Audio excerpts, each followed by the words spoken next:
Hello, amazing human, and welcome to Neurodivergent Bytes, a podcast for neurodivergent entrepreneurs to understand systems, change the narrative about productivity, and embrace yourself for who you really freaking are. If your energy is being sucked, you're struggling to focus, or you know you need systems, but there's a disconnect for whatever reason, join your host, that's me, Karalee, along with fellow amazing humans on how being a neurodivergent entrepreneur has impacted the way they do life and business. If you're looking for bite-sized action steps, you're in the right place. Hello, amazing humans. Welcome back to Neurodivergent Bytes. I am your host, Karalee, and today we're going to be talking about SOPs. And SOPs in the online business world stands for Standard Operating Procedures. Okay. And so standard operating procedures are used for routine tasks. So things that you do on a more regular basis, or, it's a repeating thing, right? It's not just a one-off type of thing. Okay. And so, of course, you guys know me if you've been around here for even a hot second. We're going to start first off with more of a definition of SOPs. All right. So again, SOP stands for Standard Operating Procedure. All right. So when we go to the actual definition of SOPs, it says an established or prescribed methods to be followed routinely for the performance of designated operations or in designated situations. And I read that and I was like, that doesn't give me a good enough explanation. So I dug a little further, and this one makes a little bit more sense. All right, so a standard operating procedure is a set of written instructions that describes the step-by-step process that must be taken to properly perform a routine activity.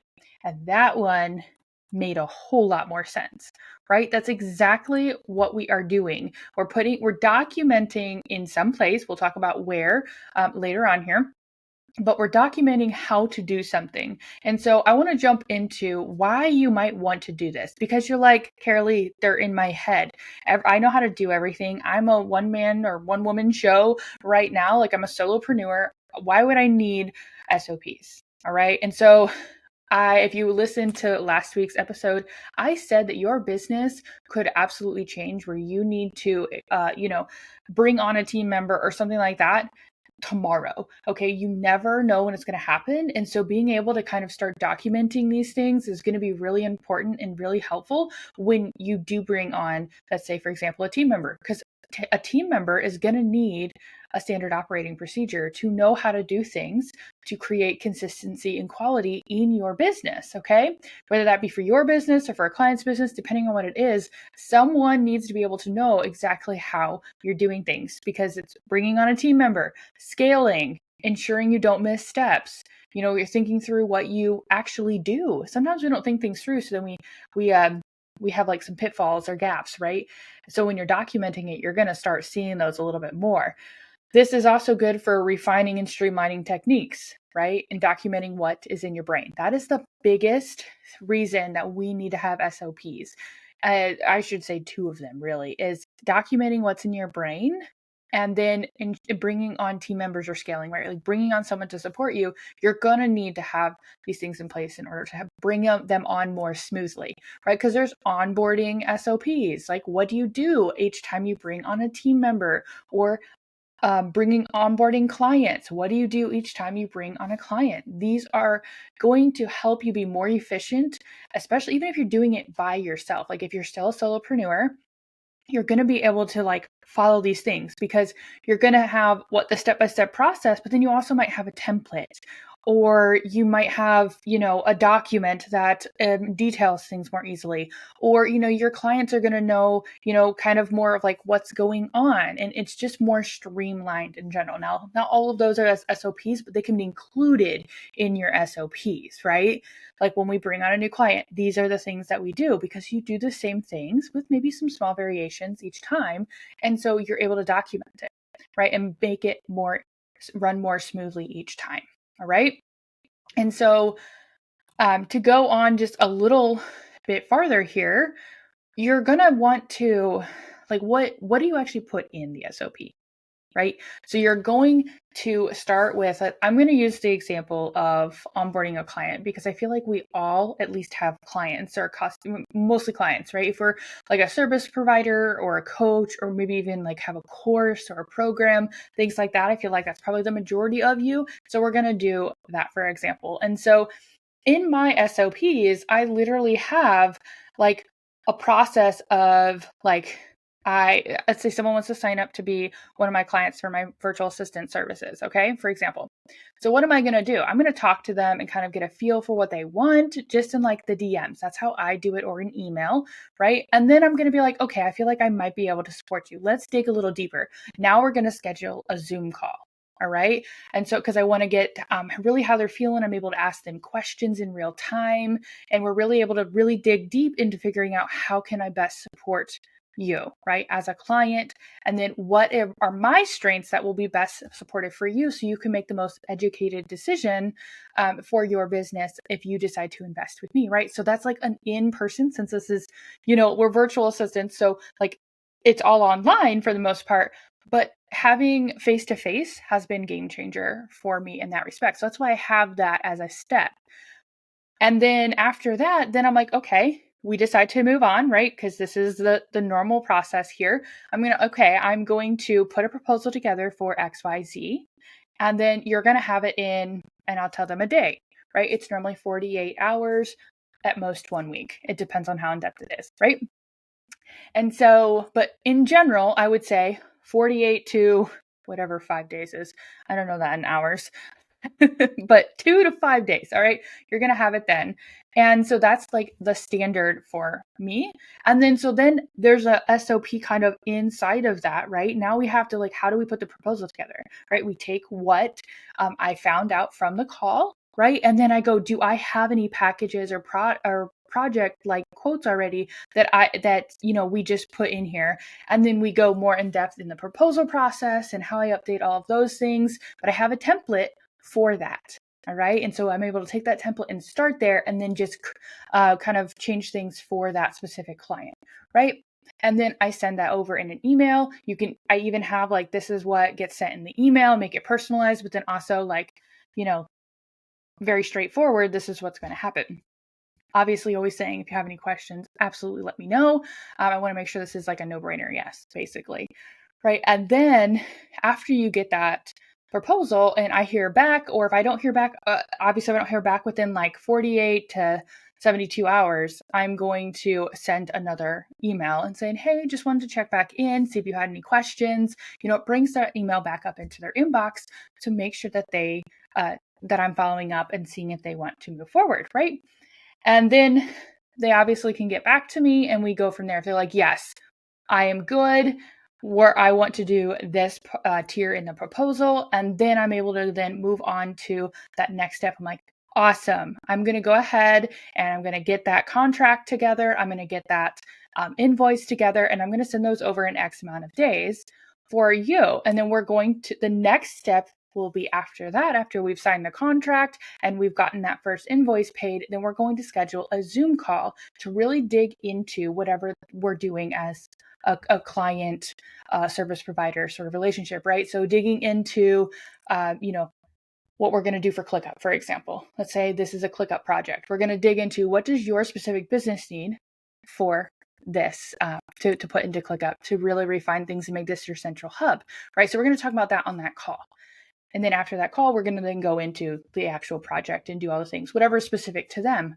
But the way I document that is I have this in ClickUp, I have it in a document, and then I have like different, it's me currently, but then I make sure it stays consistently updated. I link in any templates or any, candid email type of things that I use every single time, because when you've been doing it for a while, you kind of, you find your groove and you find what works for you and for most people. Then you're able to then just kind of put that all together and it saves you so much time. I remember in the beginning when I didn't have like an actual set of steps or instructions, right, to follow, it took me 3 times the amount of time because I was like, wait, what? I had to think about it, right? I'm like, wait, what do I do next? Oh, what do I have my standards? Like, what are they? And then you end up, in my case, I ended up creeping on my own boundaries, I wasn't as efficient with my time. Like so many things ended up happening when I didn't have a step-by-step process that told me exactly what I needed to do. And then when clients also ask questions as what's the process? What are the next steps? I didn't have an answer because I was like, well, it just kind of depends. Like I had to like think on the fly. But now that I've kind of like standardized it, now I can bring on a team member and my team member is going to know exactly what to do on her part, right? Because in a standard operating procedure, you could have different team members doing different things in the process, right? So maybe I have in that process that I have myself doing all of those steps all the way up and like till like they're signing the contract. And then I'm like, okay, my VA that's supporting me is now going to create this template because in ClickUp that has all of these things already mapped out because of what project they're using. And then I'm just going to be able to compile all the information right there. So that could be a step that VA is responsible for that takes it off of me, right? So we can have different people be responsible for different parts of your standard operating procedures because they're still routine, they're repeating tasks, right? And so again, here for the definition of a standard operating procedure, it's a set of written instructions that describes the step-by-step process that must be taken to properly perform a routine activity. Okay, so things that you do more consistently all the time. So you're going to start seeing in your business some of the things that you do more routinely. And if you start seeing, like you might see those and you might go, but I'm not really sure, like what I should be doing here. Start thinking about the things that you keep doing or the parts where you start really slowing down. That's where we really need to refine that so then we can put it into a more standard way of doing things. So you're not all scattered all over. And if you're like, I just need to I need some support to be able to do that. We can absolutely talk about what that looks like as we have a VIP week or a VIP day if you prefer just one day. And we can make sure that we're getting these SOPs documented at least in like a Google Doc or maybe even as far as into ClickUp or any other task management system. But as long as you have them documented, you're going to be able to go back to them and like have step-by-step process for yourself or for any team member that you have, right? And it's going to ensure that you don't miss steps. Some of these things that we do in business are very complicated and we'll miss steps and it might be too late when we realize we missed a step, all right? And so if we're able to kind of go through that until it's like routine in our own brain, then we're able to like ensure that we don't miss steps. And then, like I said, this allows you to be way more efficient in when it comes to your time and even your energy, but it also allows you to be more consistent.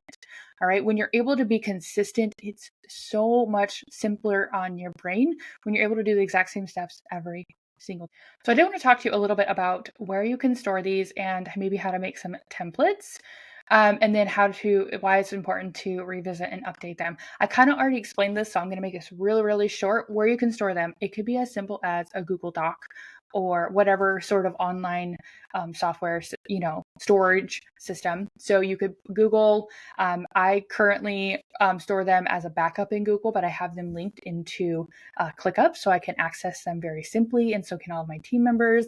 I'm saying all my team members because 2024 is just going to be amazing, right? I'm going to have a couple of team members. I have things templatized, either that's in a Google Doc or inside of ClickUp. More than likely, all of them are inside of ClickUp in my case. They're also very important to revisit and update them or review them because things can change over time as you start seeing that things, making different changes throughout your own processes. You're able to then update those things. It's recommended every 6 to 12 months to really go back and revisit those, unless there's something that you've noticed you've changed a lot, then you kind of want to probably do it more consistently, like maybe quarterly, but always reviewing them, thinking about it quarterly, at least every 6 to 12 months. All right. And so as this is my thing, this action step that I want you to take here as we're walking into 2024, I want you to think about do you have standard operating procedures, or are they all that are outside of your brain? They're documented somewhere. And if they're not, no shame. That's totally like a real thing. Many people don't, but we're able to then think about what is the next step that you feel very comfortable with taking. Is it writing down what some of your routine activities are? the things that you do on repeat, like I would really challenge you to just write them down, create a list. And then I start thinking about what are the SOPs that you can start documenting as you go into 2024, and then create a routine. Hopefully you have a task management system that you can put like quarterly reminders to go, oh, what SOPs am I going to create and document this next quarter? So then you're able to just really go to that. So I encourage you to take an hour, to block off an hour, or whenever you're feeling it, kind of keep it in the back of your head, put on a Post-it note where you always are seeing it. Like, when can I sit down and really document these SOPs that I have in my business, right? So that means first step is just writing them down and thinking about what are the routine, reoccurring things that you do. And then just creating that list is just step one. And then step two is going to be thinking about which ones can I put into place, actually documented each quarter of 2024. And by the end of 2024, you're going to have all of your SOPs documented because you took all the ones that were there and you can break them up into 4 quarters, right? And then you're going to make sure you get those documented all of 2024. And then you're also going to create that recurring task in your task management system. I encourage ClickUp. And if you need to have ClickUp put into place for you or together, there's absolutely options. And you can look in the show notes for those. But I'd love to talk to you. I already walked you through my client experience SOP, right? And so go ahead and do that. Those are the action steps just to simply get these started in a very simple, streamlined way, right? Because we want improved efficiency in our business. We want to have consistency. We want to have quality, right? We want to make it simple and, manageable to bring on a new team member without freaking out, right? And we want to be able to continuously improve on things in our business, right? We want to just keep having that, like continuous improvement, right? Because when we improve ourselves, we improve how we're doing things, we streamline things, that means our SOPs change. And that's not a bad thing. We're not creating more work for ourselves by documenting it. We're ultimately serving our future selves, and we're able to then have things better for when we do need to bring on a team member, when we do get that new client, right? Whatever that looks like to you. All right. So if you have any questions, go ahead and head to the show notes and DM me on your favorite platform, and I would be happy to talk further. And if we need to hop on a call because we're like, I really need to talk this through and figure out what in the world I actually need, whether that be for SOPs, systems, whatever that looks like, absolutely hit me up and we can talk through. If you're like, I want to work with you, I really want to do this thing, you can absolutely fill out the work with me form as well. And I'll give you personalized recommendations as to how best I feel we can work together, given the information I know. So I look forward to hearing from some of you and really having you get those SOPs into place in 2024. All right. Have an amazing rest of your day. Before I wrap up today's episode, I want to thank you for joining me on this journey to empower neurodivergent entrepreneurs. I hope that you've gained valuable insights and a fresh perspective on productivity and self-acceptance. No matter where you are in your entrepreneurial journey, I'm here to support you. These transformative conversations will equip you with bite-sized action steps that you can apply immediately. Let's redefine productivity on our own terms and create a business that aligns with who we truly are. Make sure to subscribe to this podcast to receive the latest episodes and join our amazing community of neurodivergent humans. Remember, being unique is our superpower, and together we can rewrite the rules of success.